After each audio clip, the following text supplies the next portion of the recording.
బాబు గారు, బాబు గారు, ఆ మిలిటరీ ఆఫీసర్ గారు పెట్టే బేడ సర్దుకుని వెళ్ళిపోతున్నారు. ఎక్కడికి రా? ఏమో బాబు, అడిగితే నన్ను కరవచ్చారు.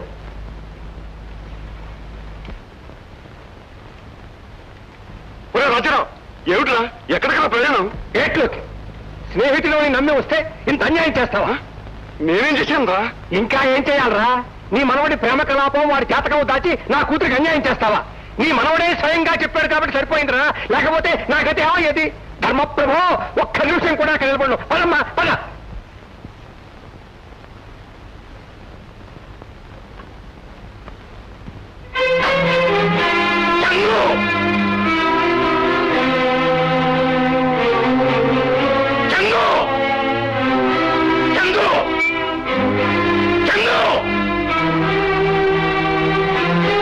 రాత్రి బయటికి వెళ్ళిన చిన్నబాబు ఇంకా ఇంటికి రాలేదండి. రాలేదా? వాడు ఎక్కడున్నా సరే కాళ్ళు చేతులు కట్టి ఈడ్చుకురండి.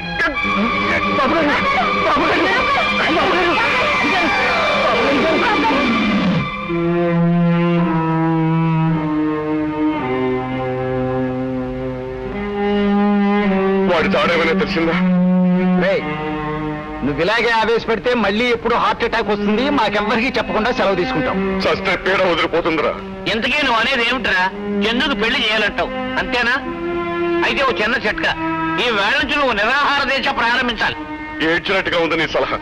వాడి పెళ్లి మాటేమో గాని నా చావు మాత్రం ఖాయమే. అబ్బా, నా మాట శాంతం వినరా తండ్రి. నిరాహార దీక్ష అంటే వట్టి నాటకం. చందు చూడకుండా నీ ఆహార వ్యవహారాలు అన్నీ నువ్వు కానిచేస్తూ ఉండు. ఇగో సాయన్న, నీకో మంచి చిట్కా చెప్తాను. ఇలారా ఇలారా ఇలా.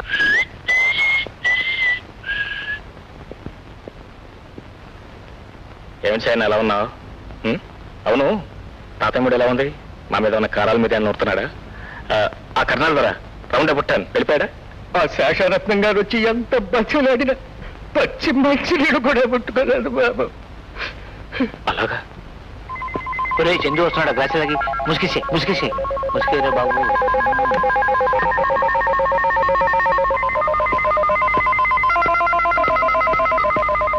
ఒరే చందు, నువ్వు వెళ్ళారా? ఆ ముసిరెడ్డి మొహం చూడరా. మందు లేదు, తిండి లేదు, నీళ్లు లేవు, ఆఖరికి ఆదర్శ కూడా లేదురా. నిన్నంత గాఢంగా ప్రేమిస్తున్నందుకు ఇతర ప్రతిఫలం. ప్రేమిస్తే మెడ గుర్తాడు బిగించుకుంటారా? ఏ పెళ్ళంటే నీ గుర్తారుగా కనబడుతుందా? నాకు అలా కనిపిస్తుంది. పెళ్లి, పెళ్ళం, బిడ్డలు, బరువు, బాధ్యతలు ఇదంతా బోర్, పరమ బోర్. పోనీ తాతయ్య తృప్తి కోసం అలా చేసుకోవచ్చుగా? నేను చేసుకోలేను. చేసుకుని జీవితంతో నరకం అనిపించలేదు. అంకల్, ఒకటే 10 సార్లు చెప్తున్నాను, నా పెళ్ళంటే ఇష్టం ఉండదు. నేను చేసుకోనంతే. చేసుకోకపోతే బయటికి పోరా. తక్షణం నా ఇంట్లోకి బయటికి పోరా. నా ఆస్తిలో నీకు చిల్లిగా కూడా రాదురా. పోరా బయటికి. అంటే నువ్వు ఆస్తి అంటే భయపడి పెళ్లి ఒప్పుకుంటా అనుకున్నావా? నీ డబ్బు మీద మోసపడి నీ మీద ప్రేమ ఒప్పుకొస్తున్నా అనుకుంటే అది నువ్వు పొరపడి పడుతున్నావు తాత. వెళ్తాను, ఇంట్లో నుంచి వెళ్ళిపోతాను. నీ డబ్బు నీ ఇష్టం వచ్చి చేసుకో, నాకేం అక్కర్లేదు. ఎలా బ్రతికినా నేను చూస్తాను. వస్తాను. చూసాడు వాడు పగుడు. ఒరేయ్, ముందు నువ్వు ఆవేశపడకరా బాబు. వాడు ఏం చేసినా నేను భరించాలా? నేను ఒక్క మాట అంటే వీడికింత పౌరుషమా? శశు, వాడు నిజంగానే వెళ్ళిపోతున్నాడే కూడా. వాడు వెళ్ళినా మళ్ళీ తిరిగి వస్తారా నాయన? వాడు రాడురా, నీకు తెలీదు. వాడు జగమంటురా. రే, నీ డబ్బు వీడికి అవసరం లేకపోయినా వాడు స్నేహితుడికి అవసరం రా. వాళ్ళే వీడు మళ్ళీ వెనక పంపిస్తారా? ఎంత పనిచేసావురా? మీ తాతయ్యతో తెగతంపులు చేసుకుని వచ్చేసావా? అయితే ఇప్పుడు మన గతి ఏంటి సోదరా? మీ తాతయ్య తిట్టినా డబ్బు ఇస్తాడు, మరి మా నాన్న పిసినారి కాళ్ళు పట్టుకున్నా నా 50 పైసలు ఇప్పుడు. మీ తాతయ్య డబ్బు ఇవ్వకపోతే ఇప్పుడు రూమ్ అద్దె కట్టడం ఎలా? అసలు కాఫీ టిఫిన్ ఎలాగా? నాకు అసలు ఆకలి ఎక్కువ. డబ్బులు, సినిమాలు ఎలాగా? అవి లేకుండా నేను ఉండలేను. నువ్వు చేసిన పని ఏం బాగలేదు గురు. అందుకని ఆయన ఇంట్లో నుంచి వెళ్ళిపోంటే నోరు మూసి కూర్చోమంటారా? నాకు పౌరుషం, అభిమానం ఉన్నాయి. ఒక పని చేద్దాం. ఏమిటది? ఆస్తి కోసం కోర్టులో చందు చేత దావ పడేద్దాం. దావా వేయిస్తాం. దావా తేలేసరికి మీ తల్లు ముగ్గు బట్టలు అయిపోతాయి, నాకు బట్టతలు వచ్చేస్తుంది. ఈ కేసు తేలేసరికి సగం ఆస్తి ప్లేటర్ గురించి అదే మా నాన్న శరత్నం, బిఎల్ అడ్వకేట్. అడ్వకేట్ కొడుకుగా చిన్న లిటికెంట్ పాయింట్ ఇస్తున్నాను. ఆగండి, కంగారు పడకండి. Brilliant idea. మిస్టర్ చందు, పెళ్లి చేసుకో. కాపురం చేస్తాను, కమిట్ కావద్దు. పెళ్ళైన మొదటి రాత్రి గర్భాధానం గదిలో అంతే. ఆ పిల్ల ఎక్కడి నుంచి వచ్చిందో అక్కడికి పారిపోతుంది. బాబు గారు, చిన్నబాబు గారు వస్తున్నారు.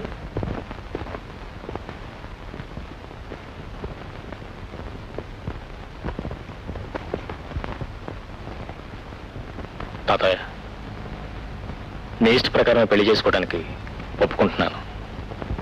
ఈ ఒకసారి నన్ను క్షమించు. చందు చందు అవును తాత, నీ ఇష్టం వచ్చిన అమ్మాయిని పెళ్లి చేసుకుంటాను. బాబు చందు బాబు చందు చేస్తాను బాబు. బంగారం లాంటి పిల్లని తీసుకొచ్చి నీకు పెళ్లి చేస్తాను. ఇప్పుడు ఎంత అయిష్టంగా నువ్వు ఒప్పుకున్నావు, అప్పుడు అంత ఇష్టంగా నన్ను అభినందిస్తావు బాబు. చేస్తాను బాబు, నీకు పెళ్లి చేస్తాను బాబు. చేస్తాను. నమస్కారం బాబు గారు. నమస్కారం అండి. నమస్కారం రామ్మ. హాస్పిటల్ గది ఖాళీ చేసి వచ్చాం బాబు గారు. మంచి పని చేశారు. ట్రైన్ టికెట్స్ దొరికాయండి. ట్రైన్ టికెట్స్కే ఉంది కానీ బాబు రవి ఆ పెట్టి తీసుకొని లోపలికి వెళ్ళి. అలాగే. కూర్చోమ్మా, కూర్చో.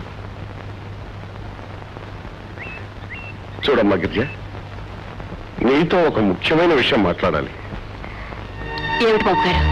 నీతో మనసు విప్పి మాట్లాడతాను. నువ్వేమీ అనుకోవు కదా? మీకెందుకంత అనుమానం?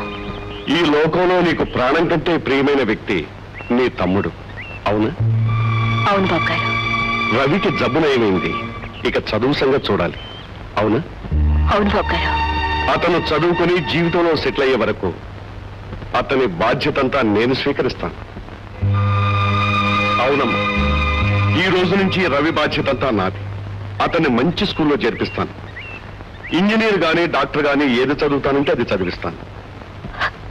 బాబు గారు. వద్దమ్మా, కూర్చో కూర్చో. నువ్వు నాకు చెప్పవలసింది కృతజ్ఞత కాదమ్మా, నాకు సాయం చేయాలి. నేనా? నీకు సాయమా? అవునమ్మా, నేను రవి బాధ్యత స్వీకరించినట్టే నువ్వు చందు బాధ్యత స్వీకరించాలమ్మా. నేనా? నేనేం చేయగలను బాబు గారు? చందుని పెళ్లి చేసుకో. హరిగా అతను చక్కదిద్దు. గిరిజ, వాణ్ణి సరిదిద్దాలంటే నీలాంటి సహనం ధైర్యం గల అమ్మాయే కావాలి. వాడు మళ్ళీ మన దారికొచ్చి నాకు దక్కాలంటే అది నీ ఒక్కదాని వల్లే సాధ్యం. నేను నిన్ను బలవంతం పెట్టడం లేదు. బాగా ఆలోచించుకునే సమాధానం చెప్పు.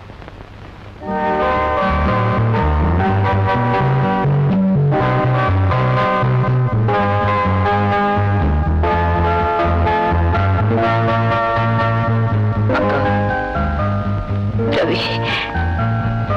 అక్క, రవి.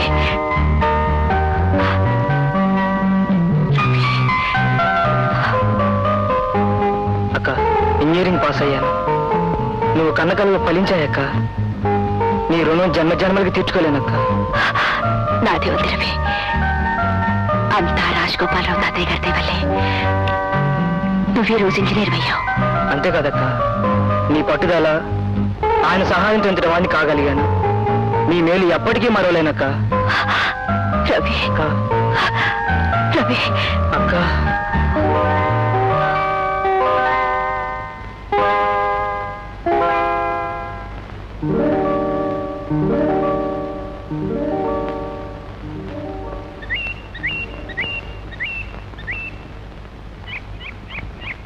బాబు గారు, నాకు రవి భవిష్యత్తు ముఖ్యం. వాడి జీవితాన్ని నిలబెట్టడానికి మీరింత సాయం చేస్తున్నప్పుడు మీ మనవుడి జీవితం చక్కదిద్దడానికి నాకు చేతనైన సాయం నేను ఎందుకు చేయకూడదు? ఈ పెళ్ళోకి ఇష్టంగా కంటే బాధ్యతగా శిరస వహిస్తాను.